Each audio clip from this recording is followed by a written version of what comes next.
小男孩不过摸了下这辆福特野马，不料却遭到工作人员的严厉制止。不仅如此，工作人员还叫男孩的爸爸管好他。Would you ask him to keep his hands off the paintwork?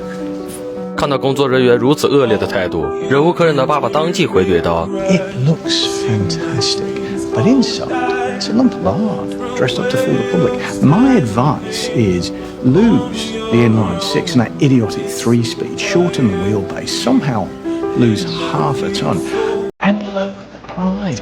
But even then, I'll still choose a Chevy Chevelle.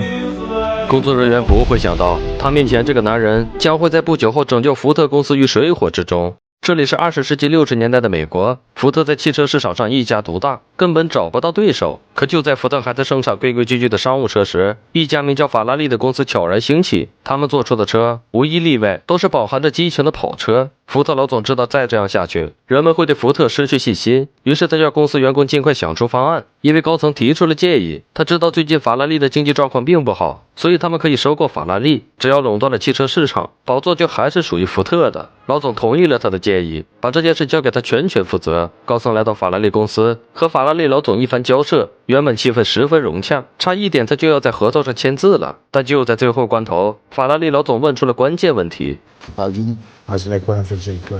Signori, ho solo una piccola domanda riguarda il programma Only one dell'Opus. small question concerns my race program. Se io voglio correre alle mani e voi non volete che io corra alle mani, io ci vado o non ci vado? If I wish to race Le Mans, and you do not wish for me to race Le Mans, do we or do we not go? Look, in that highly likely scenario, is we just can't agree, then yes, I mean, no. You are correct. You do not go. 法拉利老总对于福特的一票否决权十分不满，他臭骂了福特一顿，把他们全部赶了回去。福特老总气得不行，当场表示要造出最好的赛车，一定要在勒芒赛道上赢过法拉利。为了达成这一目标，高层找到了一个叫谢尔比的男人，他曾经是一位职业赛车手，后来因为心脏病原因退役，现在专门制造赛车。谢尔比答应了福特的请求，转身就找到了另一个男人。这个男人不仅造赛车的经验丰富，还是一位现役赛车手，他就是肯迈尔斯。谢尔比叫他和自己一起造赛车，但肯是一个心高气傲的人，他看不起福特的官僚主义，所以一直犹豫着没有答应。这天晚上，谢尔比带他来到车场，请他试开福特最新款赛车车型。肯试着开了一圈，下车后不停地数落着这辆车的毛病，但还是没忍住又开了一圈。从这天开始，肯正式加入了谢尔比的团队。他们用胶带把毛线贴在车上，成功测出了在145迈之上，汽车的气流就会不均匀，空气只进不出，对车身的压力增大。他们给这辆车换上了最好的发动机，对车辆整体进行了大改造。转眼间，这已经是一辆出色的赛车了。这时，福特高层却对谢尔比提出，下一次的勒芒赛肯定不能参加，因为他邋里邋遢，性格乖张，不符合福特公司的形象。虽然谢尔比据理力争，但福特还是不允许肯参赛。谢尔比只能艰难地开口，把这个消息告诉了肯。勒芒赛当天，肯独自一人在修车铺里，听着收音机里传来的比赛转播，远程对赛车手进行技术指导，但并没有赛车手能听到他的声音。所以这场比赛，福特毫不意外地输了，因为他们虽然有了顶尖的赛车，却选错了赛车手。看到福特又一次惨败，福特老总打算辞退谢尔比，但谢尔比凭借3寸不烂之舌，成功说服了老总再给他一次机会，并且这次交由他全权负责，他不需要再听从其他高层的意见。谢尔比马上来到肯家，他向肯讲了一大堆道理，但肯却不买账。Ice cream's melting. All right. Hey, Kim. You want me to apologize? You want me to beg? I don't know. Let's try it out. Let's see how that is. Ken, I'm sorry. Sincerely.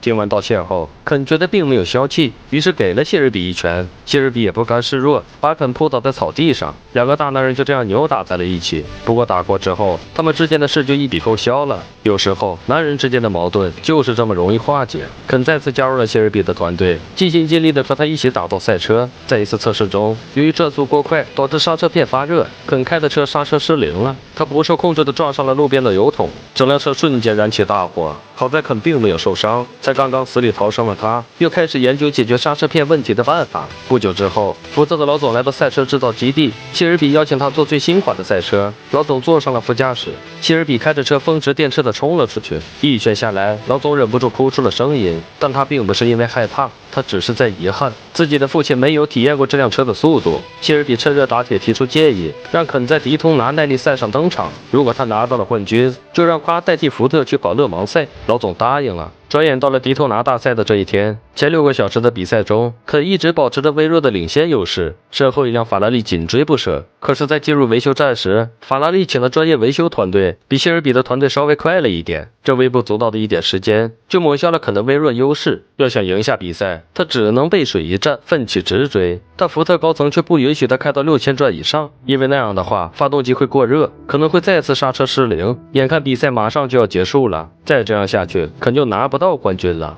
谢尔比找了一块板子，写上开到7000转玩命冲刺。肯看到了他的指示，一脚油门踩到底，一辆又一辆的超过前面的赛车。转眼他前面只剩一辆法拉利了。凭借顶尖发动机的优势，肯成功在最后半途超过了法拉利，率先越过了终点线。他取得了迪托拿大赛的冠军。按照约定，福特老总答应他出战勒芒。勒芒赛开赛的前一天晚上，肯和谢尔比都激动的睡不着觉。如果肯拿下这场比赛的冠军，那他就是史上第一个在同一年内夺下赛百灵、迪通拿和勒芒3项冠军的人。比赛即将开始，选手们在各自的位置就位。随着倒计时结束，他们像离弦的箭一样冲向自己的跑车。然而刚开始，肯的车就出了问题，车门怎么也关不严。没办法，他只能一只手拉着车门，一手换挡，艰难地跑完了第1圈。回到维修站时，大家都对车门束手无策。这时，一位老维修工抡起大锤，照着车门就是一锤子，成功把车门关上了。肯向他竖了个拇指，随后又驶上了赛道。解决了问题的肯奋起直追，不断刷新着最快圈数。播报厅的工作人员全都在算着他的速度，3分34秒、3分30秒，甚至更快。他不停地刷新着赛车界的记录。在行驶速度过快的赛场上，意外也时有发生，两辆车撞在一起，或是赛车失控冲出赛道，都是常有的事。不停有车在肯的耳边爆炸，他一脸淡定地继续向前开。到了晚上，下起了瓢泼大雨，肯和一辆法拉利开始了激烈的角逐。